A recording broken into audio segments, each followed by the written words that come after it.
नमस्कार. आत्ताच माहिती आलेल्या घटनेनुसार कणकवली शिवसैनिकांवर चाकू हल्ला झालेला आहे. करंजे गावचे माजी सरपंच होते संतोष परब यांच्यावर चाकू हल्ला झालेला आहे.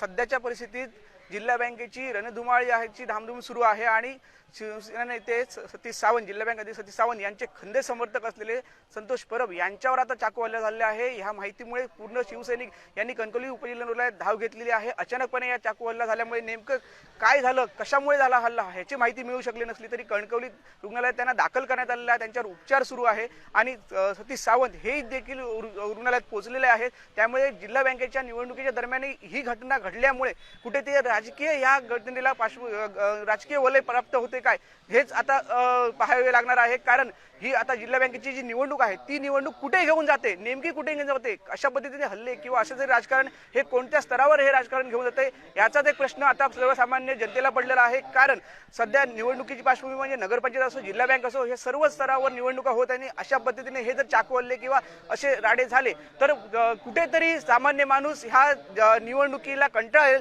आणि त्यामुळे पूर्णतः सर्वच जनता निवडणूक नको अशी म्हणेल. त्यामुळे हे चाकू हल्ल्याचा पूर्णतः निषेध करत आहेत आणि जो चाकू हल्ला झाला त्याचं नेमकं कारण आता पोलीस तपासणार आहेत आणि हा जो चाकू हल्ला जे झाला त्याची सर्व माहिती पोलीस घेणार आहेत.